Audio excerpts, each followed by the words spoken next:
Baik, insyaAllah kita mulakan kuliah malam ni dengan kita sama-sama membaca ila hadratin Nabi Muhammad Mustafa Rasulullah sallallahu alaihi wasallam wa ala kiram wa ashab ridha wa sya'ullah al-Fatihah. A'udzu billahi minasyaitonir rajim. Bismillahirrahmanirrahim. Alhamdulillahi rabbil alamin. Ar-Rahmanir-Rahim. Maliki yaumiddin. Iyyaka na'budu wa iyyaka nasta'in. Ihdinas siratal mustaqim. Siratal ladzina an'amta 'alaihim ghairil maghdubi 'alaihim waladdallin. Amin. Assalamualaikum warahmatullahi taala wabarakatuh. Alhamdulillahillazi nahmaduhu wa nasta'in wa nastahdi wa na'udzu billahi min syururi anfusina wa min sayyiati a'malina. May yahdihillahu fala mudhillalah wa may yudlilhu fala hadiyalah. Asyhadu an la ilaha illallah wahdahu la syarikalah wa asyhadu anna Muhammadan abduhu wa rasuluh. Allahumma salli wa sallim ala Sayyidina wa Nabina wa Habibina wa Maulana Muhammad Imamul Muttaqin wa Qa'idul Mujahidin wa ala alihi wa sahbihi ajma'in, amma ba'd. Qala Allah subhanahu wa ta'ala fil Qur'anil Karim, a'udzu billahi minasyaitonir rajim. Bismillahirrahmanirrahim. Wattaqu fitnatan la tusibannal ladzina zalamu minkum khassah wa'lamu annallaha syadidul iqab. Sadaqallahul azim. Maksudnya, takutlah kamu kepada Allah Subhanahu wa taala, yang mana pada satu masa akan berlakunya bala bencana daripada Allah Taala yang tidak akan terkena kepada orang-orang yang zalim di kalangan kamu sahaja, tapi dikena kepada semua makhluk. Dan ketahuilah semua Allah Ta'ala itu maha meliputi. Tidak ada apa yang kamu lakukan. Allah Ta'ala itu maha keras balasan siksaan azabnya. Syadidul iqab. Sadaqallahul azim. Qala Nabi sallallahu alaihi wasallam, kullu ummati yadkhulul jannah, setiap daripada umatku masuk ke dalam syurga, illa man aba, kecuali orang-orang yang enggan. Qila wa qila faman ya'ba ya Rasulullah, dikatakan orang, siapakah orang yang enggan? Qala man ata'ani dakhala jannah wa man asani faqad aba. Maka Nabi SAW pun menjawab, barang siapa taat padaku masuk syurga, dan barang siapa yang ingkar kepada arahanku, maka mereka termasuk dalam kumpulan orang-orang yang enggan. Tawaitu ta'alluma wa ta'lim wa tazakkura wa tazkir wa nafa'a wal intifa' wal ifadatu istifadah wal hasa 'ala tamassuki bi kitabillah wa sunnati rasulih wa du'a ilal huda wa dalalati ilal hadi ibtigha'a wajhillah wa qurbihi wa sawabihi subhanahu wa ta'ala. Yang dihormati, yang dimuliakan Al-Fadil Tuan-tuan Imam, seterusnya yang dimuliakan Al-Fadil Tuan-tuan Bilal, Tuan Siap, kemudian jawatan kuasa masjid, kemudian tokoh-tokoh setempat masyarakat, seterusnya sidang jemaah muslimin muslimat, mukminin mukminat, Allah Ta'ala. Alhamdulillah, kita panjatkan puji dan syukur kepada Ta'ala kerana sekali lagi kita dapat bersama malam ini untuk kita sambung syair yang ke-43. Betul kan? Sifat-sifat yang mustahil bagi Allah. Apa kata musannif? Wa yastahilu diddu zil sifat fi haqqihi kal kauni fil jihad. Bihaqqihi kal kauni fil jihad. Maksudnya, dan mustahil pada hak Allah Subhanahu wa taala lawan dari sifat-sifat ini. Seperti keadaannya Allah Ta'ala itu pada jihad-jihad, pada pihak-pihak. Itu bersyak dia. Itu kita dah bahas sikit lah kan. Jadi malam ini kita sambung di muka surat 221 22. Tapi kita ambil 221 dulu, bawah tu. Sifat yang mustahil bagi Allah Ta'ala yang keempat, mumasalah lil hawadis. Mumasalatuhu ta'ala lil hawadis. Bersamaan Allah Ta'ala bagi segala yang baru. Dia lawan daripada mukhalafatuhu lil hawadis. Bersalahan Allah Ta'ala bagi segala yang baru. Mumasalah bersamaan. Mumasalah bersamaan. Mukhalafah bersalahan. Yang mustahil ni ialah mumasalah. Yang wajib ialah mukhalafah. Mukhalafah mana bersalahan bagi Allah Ta'ala bagi segala yang baru. Dan mumasalah itu tergambar bahawa ada Allah Ta'ala itu jirim. Ni nak hurai berkenaan mumasalah ni. Masalah mana bersamaan Allah Ta'ala bagi segala yang baru ni. Dan mumasalah itu tergambar, tasawur ataupun tergambar bahawa ada Allah Ta'ala itu jirim. Baik jirim yang murakab, mana murakab bersusun-susun, yang dinamakan ketika itu dengan jisim, ataupun ghairu murakab. Ghairu, ghain ya ra, ghair. Ghairu murakab, yang bukan bersusun-susun, yang ketika itu dinamakan sebagai jauhar fard. Jauhar fardun. Jauhar ma'fan maknanya titik yang tak boleh lagi dipecahkan. Titik yang sangat halus. Titik yang sangat halus yang tak boleh kita nak belah lagi lah. Itu dikatakan jauhar fard. Tetapi golongan mujassimah. Golongan mujassimah tidaklah terhukum kafir kecuali jika mereka berkata Allah Ta'ala itu adalah satu jisim di antara beberapa jisim. Golongan mujassimah ni golongan yang menjisimkan Allah. Itu golongan mujassimah. Jadi golongan mujassimah tidak boleh kita katakan mereka kafir kecuali jika mereka sendiri berkata Allah Ta'ala itu satu jisim di antara beberapa jisim, atau Allah Ta'ala itu arad, sifat yang berdiri dengan jisim. Arad ialah sifat, ataupun suatu benda yang duduk pada jisim, itu dikatakan arad. Atau Allah Ta'ala itu arad, ain ra dot, arad. Ain ra dot, arad, yang terdiri, yang berdiri dengan jisim. Atau Allah Ta'ala itu berada pada satu jihad. Jihad mana pihak? Jim, ha, alif, ta. Bukan ta marbutah, ta yang ta apa tu? Terbuka dalam dua titik kan, pedas jihad mana pihak? Atau Allah Ta'ala berada pada satu jihad bagi jirim. Dan tidaklah Allah Ta'ala tu di atas arash, dan tidak pula di bawah arash, tidak di kanannya dan tidak pula di kirinya, serta yang seumpama demikian. Serta yang seumpama demikian. Itu semua adalah mustahil bagi Allah Subhanahu Wa Ta'ala. Jadi Allah Ta'ala ni kata pesannya dia bukan satu jisim di antara beberapa jisim.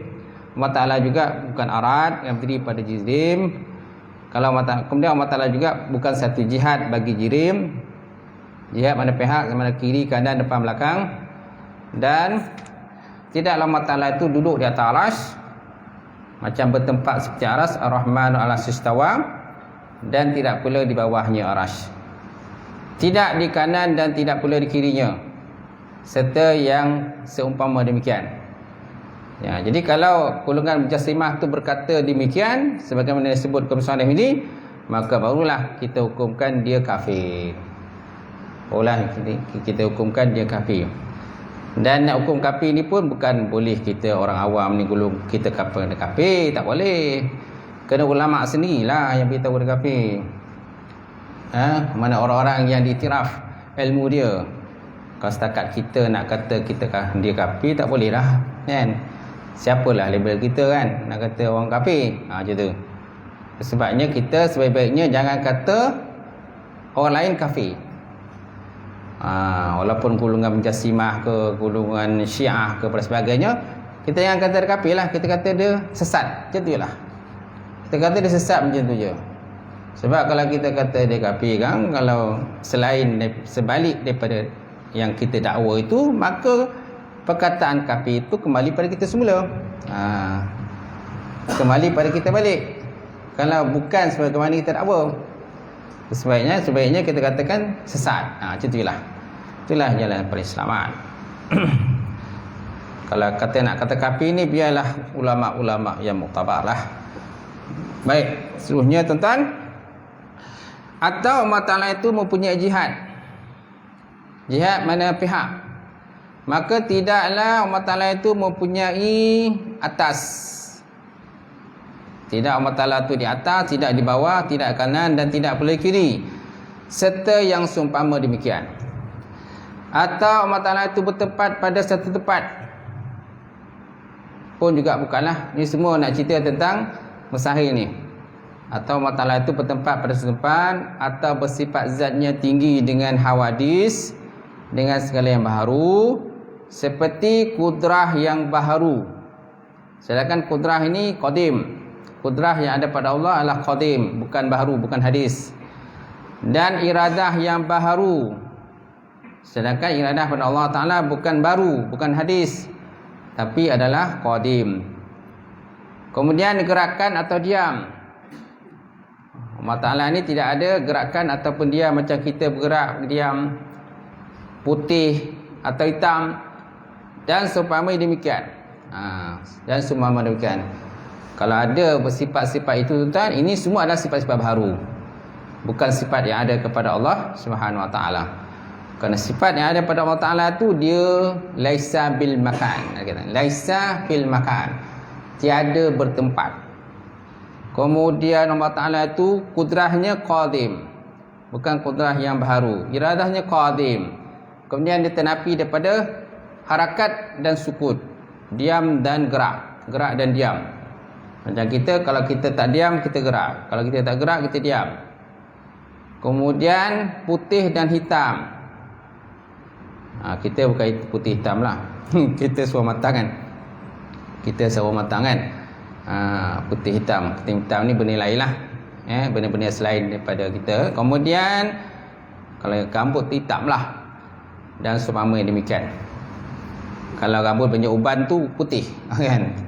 Rambut banyak uban putih, janggut putih, misalnya putih kan. Ada orang misalnya hitam, muda lagi hitam lah. Tapi kalau muda lagi dah putih tu, tu pun nur juga tu. Nur cahaya kan. Jadi uban tu putih-putih tu semua cahaya, nur cahaya orang beriman. Macam tu. Itu kelebihan orang putih pula, janggut putih. Baik, seterusnya Allah Ta'ala atau bersifat dia dengan saghir, kecil. Atau bersifat Allah Ta'ala itu dengan saghir, sad, ghin, ya, ra, saghir. Saghir mana asal saghir ni ialah kecil. Tapi di sini bukan mana kecil, yakni sedikit juzuknya. Qillatul ajza' disebut dalam kitab dia punya Syiah Bajuri. Dia kata bukan Allah Ta'ala itu saghir, kecil. Kecil ni, maksud kecil ni sedikit juzuk dia. Macam tu. Sedikit juzuk-juzuknya. Ataupun dengan kabir, kabayara kabir. Yang ini banyak juzuk-juzuknya. Kasiratul ajza'. Maka tidaklah Allah Ta'ala itu saghir, dan tidak pula Allah Ta'ala itu kabir, dengan makna yang telah sebutkan. Al-kabir ada, al-kabir. Salah satu daripada Allah Ta'ala itulah al-kabir. As-saghir tak ada. Nama Allah Ta'ala tak ada saghir. Jadi kabir ini bukan makna kabir yang kita faham kabir itu. Bukan makna kabir ini kabir yang banyak juzuk. Banyak juzuk dia susun dengan banyak-banyak juzuk. Bukan makna kabir macam tu. Kabir yang ada pada Allah Ta'ala itu ialah Allah Ta'ala itu maha besar. Maha besar mana meliputi segala alam ini, kekuasaan dia kan. Kabir. Dan ini tidak menafikan bahawa Allah Ta'ala itu kabir. Pada kabir dalam bentuk martabat dan juga kemuliaan Allah. Allah Ta'ala tak ternafi, dia kabir. Al-kabir, bukan kabir. Al-kabir, dia ada di dalam situ, Al-kabir. Maksudnya Allah Ta'ala itu yang maha tinggi ataupun maha besar. Yang maha besar lagi maha tinggi. Al-kabir muta'al. Di mana Allah Ta'ala? Al-kabir muta'al. Allah Ta'ala yang maha besar lagi maha tinggi. Macam tu. Jadi tak ternafi Allah Ta'ala itu kabir. Tapi kabir itu bukan mana kabir itu banyak juzuk. Sebagaimana benda baru ni, alam ini, kalau kita kata dia kabir, dia mesti banyak dia punya susunan juzuk-juzuk yang ada pada benda itulah. Itu dikatakan sebagai kabir. Tapi Allah Ta'ala tu kabir juga, tapi bukan kabir sebenarnya kita faham. Kan? Dia kabir ni memang maha besar, maha hebat kekuasaan dia. Kan? Meliputi 7 petala langit dan juga 7 petala bumi. 7 petala bumi. Itulah kabir yang ada Allah Ta'ala. Baik, kemudian atau bersifat Allah Ta'ala itu dengan beberapa tujuan di dalam perbuatannya. Al-aghraq, aghraq, alif ghin ra alif dot, aghraq. Ini disebut dalam kitab apa kata Matan Sanusi kan. Pernah disebut itu. Di mana Allah Ta'ala itu tidak mengambil faedah. Aghraq ni faedah di atas segala penciptaan Allah. Segala apa ni Allah Ta'ala cipta ni, Allah Ta'ala tidak mengambil faedah. Aghraq. Kan? Atau bersifat Allah Ta'ala itu dengan beberapa tujuan di dalam perbuatan-perbuatannya. Maka tidaklah perbuatan Allah Ta'ala itu seperti menjadikan si Zaid adalah untuk satu tujuan daripada beberapa tujuan, yakni satu maslahah yang mendorongnya atas perbuatan demikian. So Allah Ta'ala menjadikan Zaid tidak ada tujuan, bukan ada tujuan, tapi ada hikmah. Gitu. Setiap benda yang Allah Ta'ala cipta ada hikmah, tapi Allah Ta'ala mencipta benda tu tidak ada tujuan. Dan Allah Ta'ala tidak memberi faedah di atas penciptaan apa yang dia dah cipta tadi. Termasuklah di kita, alam ini, alam jagat dan sebagainya, Allah Ta'ala tidak memberi faedah di atas penciptaan dia. Tetapi yang mengambil faedah itu ialah makhluk itu sendirilah yang memberi faedah di atas penciptaan Allah Ta'ala. Antaranya lah untuk menyembah Allah Ta'ala, mengabdikan diri kepada Allah Subhanahu Wa Ta'ala, kan? Taat kepada perintah Allah Ta'ala, patuh kepada perintah Allah Ta'ala, tinggalkan benda yang haram dan ambil benda yang halal. Mana perintah-perintahnya naklah kita buat, dan mana nahinya, tegahannya naklah kita tinggalkan. Macam tu. Baik. Atau bersifat Allah Ta'ala itu dengan beberapa tujuan di dalam perbuatan-perbuatan ini semua mustahil lah ni. Semua mustahil. Maka tidaklah perbuatan Allah Ta'ala itu seperti menjadikan si Zaid adalah untuk satu tujuan. Aghraq, tujuan daripada beberapa tujuan, yakni satu kemaslahatan yang mendorongnya atas perbuatan demikian. Tak ada kemaslahatan langsung. Allah Ta'ala mencipta alam ni tidak ada apa-apa kemaslahatan. Tak ada kemaslahatan. Yang ambil kemaslahatan ni makhluk sendiri.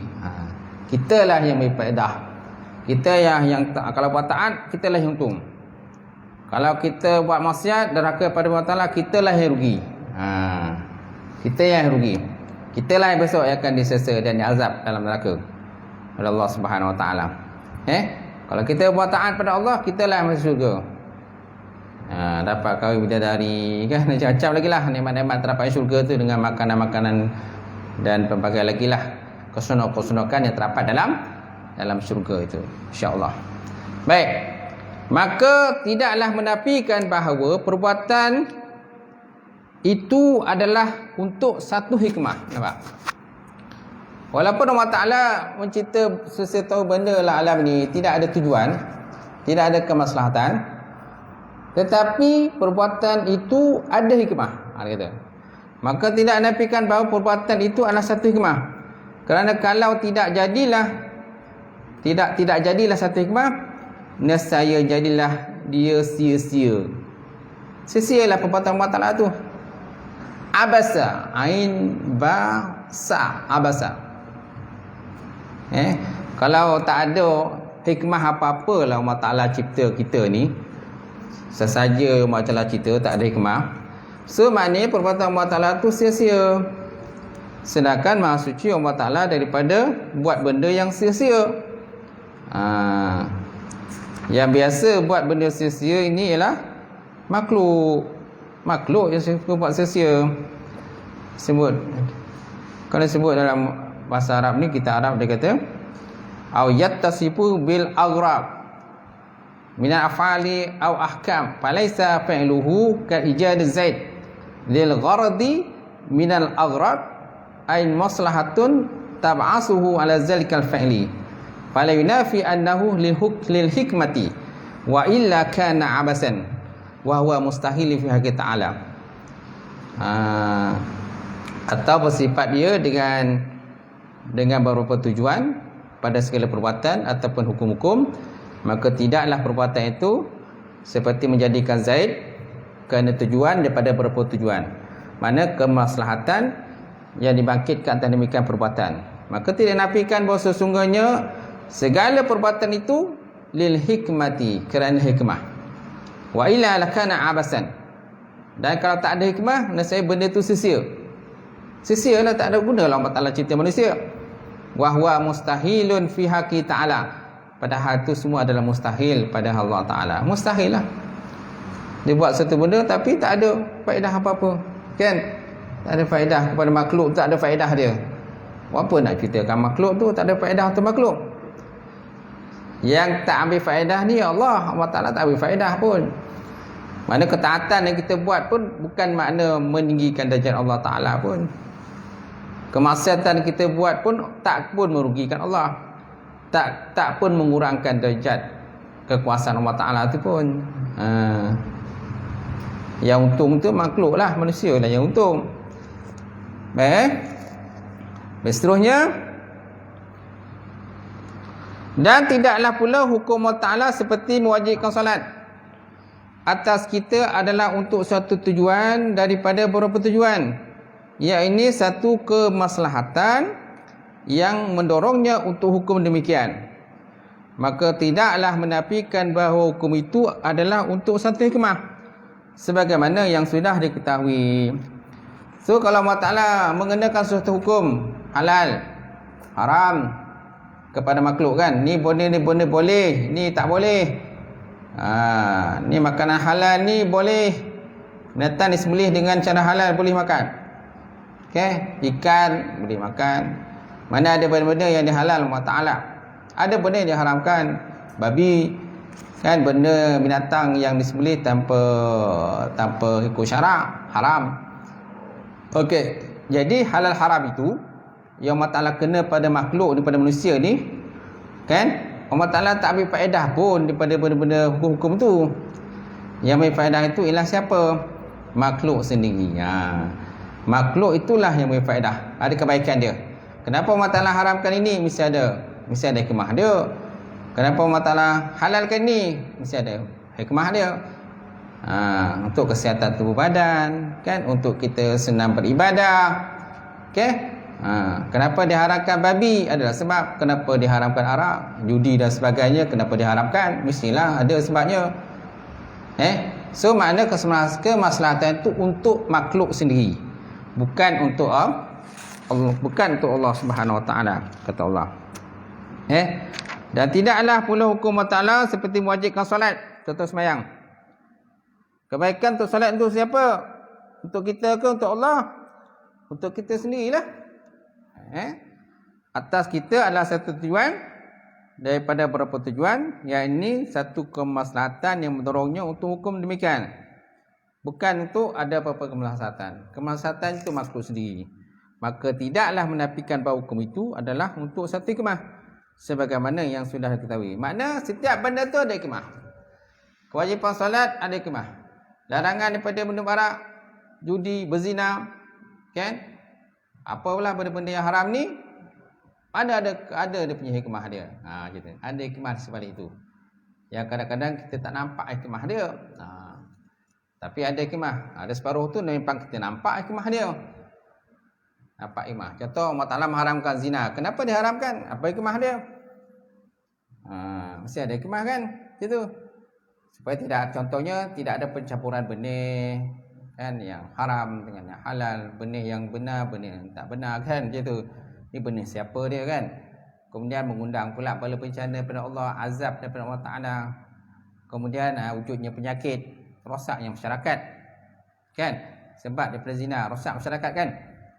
Kemudian mengundang bala bencana, azab daripada Allah Subhanahu Wa Ta'ala. Kemudian rosaknya keturunan. Rosaknya keturunan. Bercampurlah benih tadi. Benih si A, benih si B bercampur ke situ. Sebab apa? Berzina.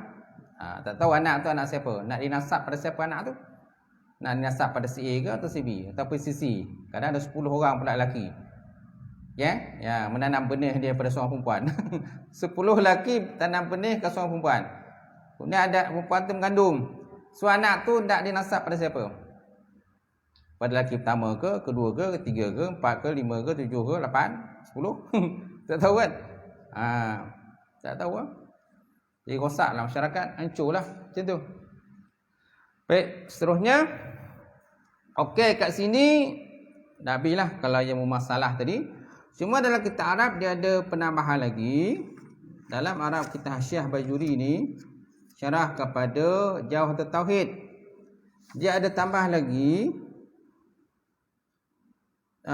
Dia kata atau dia jatuh pada tempat yang mana yang makna mumasalah lagi, au yahilu fil makan, dia kata, ataupun dia Allah Ta'ala tu jatuh pada tempat. Dan makna jatuh pada tempat tadi, fal hulul huwa al murad bil taqyidi fi ibaratin min man abara bihi. Mana jatuh pada tempat itu iaitulah maksud dengan kait pada ibarat orang-orang yang mengibaratkan dengannya. Wal muradu bil makan, maksud dengan tempat ini al faraq al mawhum ala ra'yil mutakallimi. Maksud jatuh dia ni Allah. Kan ni pun mustahil lah Allah Ta'ala tu jatuh pada tempat. Jadi maksud dengan tempat ini al faraq, mana lapang. Lapang al-mawhum yang diwahamkan di atas pendapat mutakalimin, ulama mutakalimin. Au muhaqqiq ala ra'yil hukama, ataupun sungguh lapang, kan? Tadi lapang yang waham lapang. Yang ini sungguh lapang. Muhaqqiq ala ra'yil hukama, ataupun sungguh lapang pada pendapat sebagian ulama. Baik, wa mana kaunuhu mawhuman indal mutakallimin, dan bermula maknanya keadaan Allah Ta'ala itu, keadaannya lapang tadi, keadaannya lapang itu mawhum yang diwahamkan, yang diragukan. Waham ni biasanya waham apa? 25%. Kalau yakin 100%, zan 75%, syak 50-50. Waham ni 25%. Kita waham. Dan bermula keadaannya lapang itu yang diwahamkan, dia kata. Indal mutakallimin, di sisi ulama mutakallimin, annahu bahwa sesungguhnya yutawahhamu annahu amrul wujudi walaysa kadzalik bal huwa amrul adami. Jadi maksud dengan lapang yang diwahamkan ini bahawasanya ianya suatu pekerjaan yang bangsa wujudi, padahal dianya bukan wujudi. Bal huwa amrul adami, tetapi dia ni amrul adami.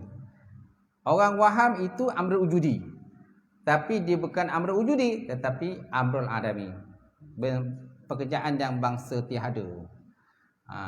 Itu maksud dengan yatawahamu tu, diwahamkan tadi. Wakila, dan dikatakan orang, makna kaunu mauhuman, maksud keadaan lapang itu yang diwahamkan, maksudnya annahu yutawahhamu annahu faraq walaysa kadzalik, bahawa sesungguhnya dia diwahamkan orang bahawa sesungguhnya keadaan lapang tadi, orang waham dia lapang. Maksud dengan waham itu ialah waham yang orang rasa dia adalah lapang, orang rasa dia lapang. Walaysa kadzalik, tetapi sebenarnya dianya bukan lapang. bal huwa mamlu bil hawa, tetapi dianya dipenuhi dengan udara-udara. Walaisa farakal muhakkikan, padahal dianya lapang yang bukan sungguh lapang. Bukan sungguh lapang sebenarnya, nampak aja lapang dia kan. Nampak zahir lapang. Orang duduk kat bawah, atas lapang kan? Lapangan. Ataupun depan lapang kan? Ada orang tak depan ni? Tak ada orang kan? Tak ada orang. Waham kita lapang. Tapi sebenarnya adakah dia lapang? Dia lapang tak? Tak lapang. Dia ada udara-udara kat situ. Mungkin ada jin ke tumpang kat sini. Ada malaikat ke lompang kat situ. Tempat lapang ni. Mana ada jisim-jisim al-latif kan? Jisim-jisim yang halus yang kita tak nampak. Tu. Itu maksud tadi. Jadi kan bukanlah Allah Ta'ala tadi, maksudnya dia jatuh pada tempat. Mana jatuh tempat ni? Jatuh tempat maknanya jatuh yang pada tempat yang kita sangka yang tadi, lapang tadi. Pada tempat yang ada lapang. Lapang ni pula dia ada dua. Satu betul-betul dia lapang, satu lagi memang kita sangka dia lapang, tapi sebenarnya tak lapang. Macam tu. Sebenarnya bukan tak lapang pun. Tapi hakikat sebenarnya memang tak lapang pun. Ada benda-benda halus. Macam tu. Ini kata kil, tu pun kata kil. Tapi kata pendapat yang benar, maksudnya mana keadaannya lapang itu yang diwahamkan di sisi ulama takalim ialah satu benda yang dia rasa dianya wujudi, tetapi dia bukan wujudi, tetapi amr itibari ataupun amr adami. Macam tu. Sedangkan pada pendapat lemah dia kata keadaan lapang itu yang diwahamkan, maksudnya diwahamkan ianya lapang walaisa kazaid, tetapi dia bukan lapang. Bal huwa al-mamlu'u bil hawa, dia kata, tetapi ianya dipenuhi dengan udara. Ada udara. Walaisa farak muhakkikan, padahal dia bukan lapang yang sungguh lapang. Bukan sungguh lapang pun, tak ada lapang pun. Nampak zahir dia segi mata kasar je lapang. Macam tu. Tapi ada, mungkin ada malaikat ke, ada jin ke, ada syaitan ke dan sebagainya. Dia duduk kat situ. Dia tak tahu, tak nampak. Macam tu. Boleh? Ataupun dikaitkan dengan zaman, masa. Ini tambahan. Dalam kitab tak ada. Dalam bahasa Arab ada. Awi takaidu bi zaman. Bihaisu takunu harakatul falak muntabiqah alih, atau dikaitkan dengan masa dengan bahawa adalah ianya pergerakan falak yang mempengaruhinya, ataupun berulang-ulang atasnya dua benda jadid, dua benda baru, seperti malam dan siang. Seperti malam siang, Allah Ta'ala bukan dikaitkan dengan masa. Allah Ta'ala tak kaitkan masa. Kita dikaitkan dengan masa. Kita ada siang, kita ada malam. Sekarang ini dalam malam. Tempat lain siang. Kita di sebelah sini malam lah. Tapi sebelah tempat lain, kan bumi ni kan bulat kan. Okey, di sebelah Eropah, di sebelah Amerika. Okey, dia siang, kita malam. Nanti bertukar pula, beralih pula. Kita pula siang, dia pula malam. Jadi Allah Ta'ala tidak dikaitkan dengan zaman. Dikaitkan dengan masa siang malam tak ada. Yang dikaitkan dengan masa siang malam ini ialah makhluk itu sendiri. Okey. Ataupun bersifat dengan zatnya yang tinggi dengan segala baharu, seperti kudrat yang baharu dan yang baru. Ini yang tadi. Ini yang tadi. Boleh masuknya tu. Yang tadi kita dah baca tadi. Boleh. Itu tambah sedikit lah yang disebut dalam kitab Arab. Dalam kitab terjemahan ni tak ada. Saya tambahkan untuk tuan-tuan lah. Baik. Baik, seterusnya yang kelima.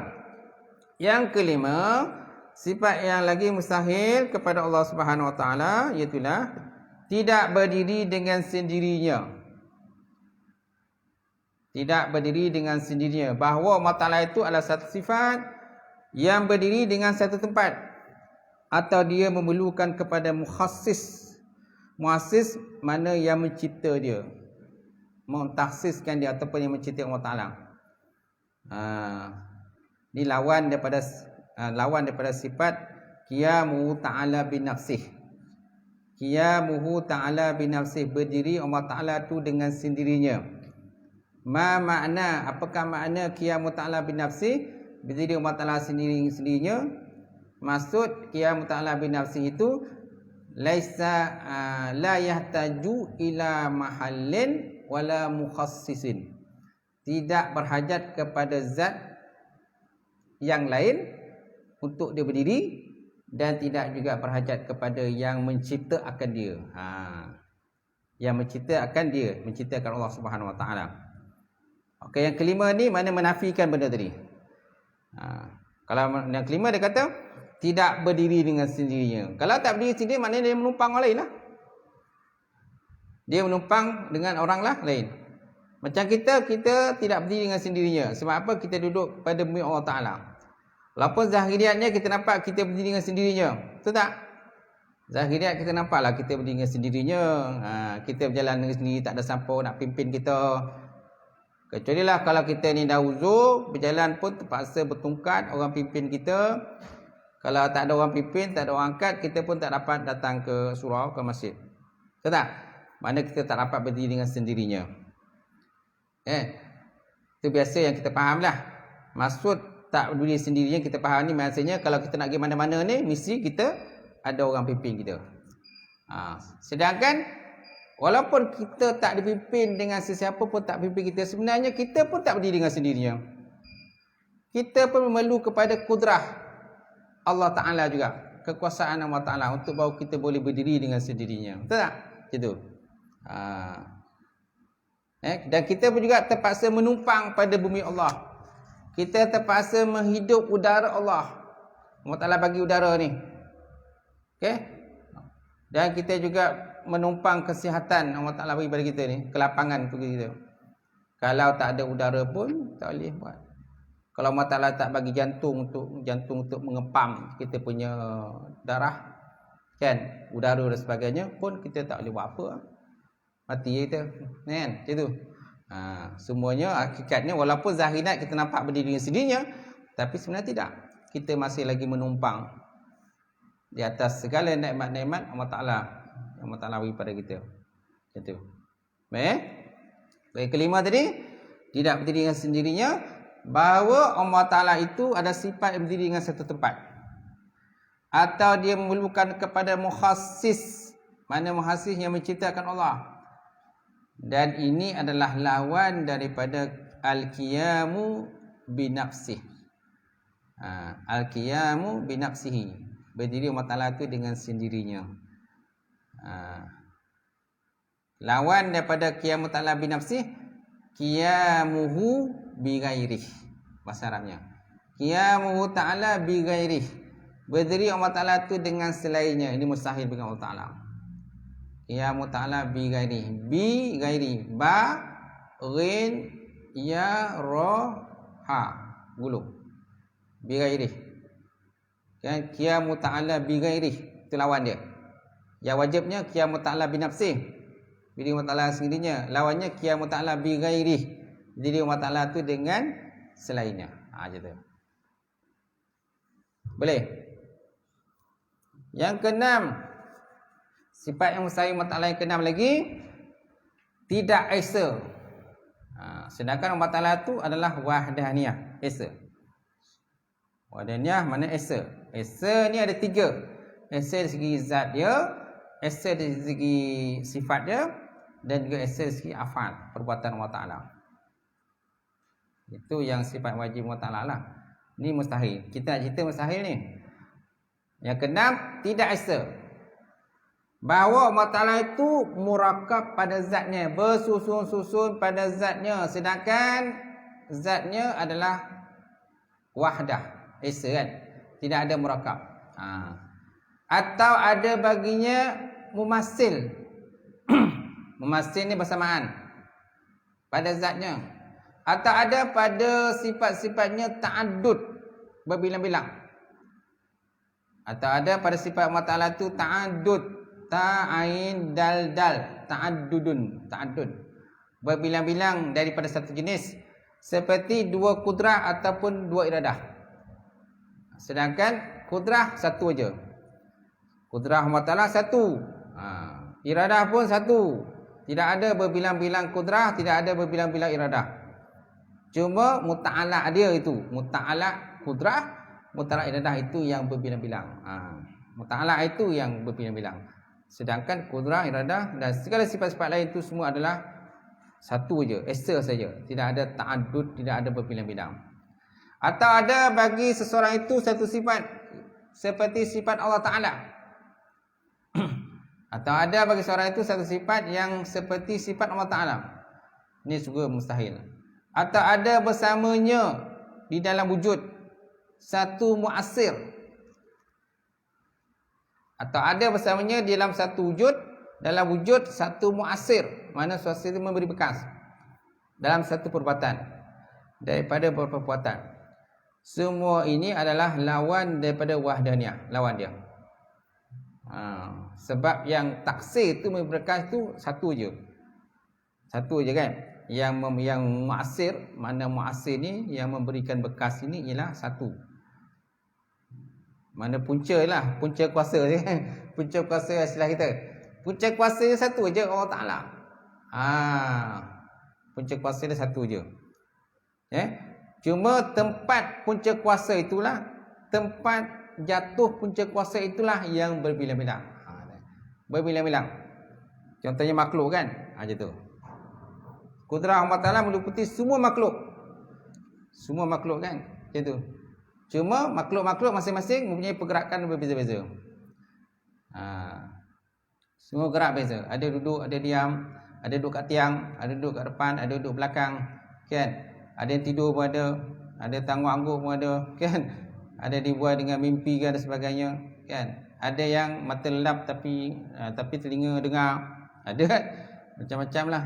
Ada yang buka handset lah dengan WhatsApp lah, macam-macam. Kan? Berbilang-bilang lah tu perbuatan Allah Ta'ala kena pada kita kan. Berbilang-bilang. Okay? Tapi satu kudrah. Allah Ta'ala satu je kudrah je dan satu je iradah dia. Okay. Kemudian yang ketujuh, ajzun, ajiz. Ajiz ni bukan cerita Piramli tu, si Aziz bukan. Piramli kan, ni Lamli, ni Ajiz, ni Sudin kan. Kan? Yang kerja ni seorang ni sambung bulu beruang. Yang ini kerja dia apa? Kira apa, tunggu ayam jantan bertelur kan. Bukan tu. Bukan ajiz tu kan. Ajiz ni ain jim zai, ajzun. Mana lemah?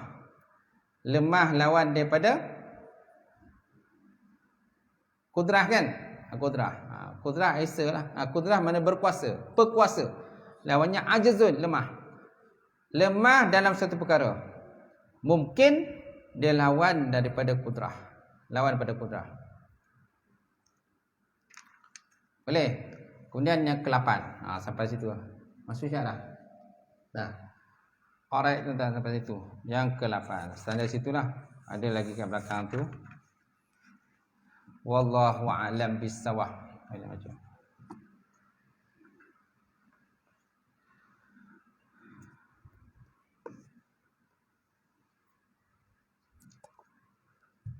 Okay, boleh? InsyaAllah. A'udzubillahi minasyaitonir rajim. Bismillahirrahmanirrahim. Alhamdulillahirabbil alamin wassalatu wassalamu ala asyrofil mursalin wa ala alihi washabbihi ajmain. Allahumma zidna ilman nafi'a wa yaqinan shadiqan wa ma'al mutaqabbala wa rizqan halalan mubarakatan katsira. Wasiyana ya alim nawilana qulubana bi nuri ma'rifataka wa aftah lana futuha alifin. Allahumma faqina fid din, Allahumma faqina fid din. Allahumma ja'al hadza jam'al marhuma wa tafarruqana min ba'dihi tafarruqan ma'suma tahassana bi zati jabarut wa tasanna bi rabbil malakut wa tawakkana ala hayyil ladzi la yamut. Allahumma subhana hadzal waba wa qina syarral wada wa najjina minat ta'ni wa ta'ul bala bi lutfika ya latif ya khabir innaka ala kulli syai'in qadir. Rabbana atina fid dunya hasanah wa fil akhirati hasanah wa qina azabannar. Subhana rabbika rabbil izzati amma yasifun wa salamun alal mursalin. Alhamdulillahirabbil alamin. Taqabbalallahu minkum.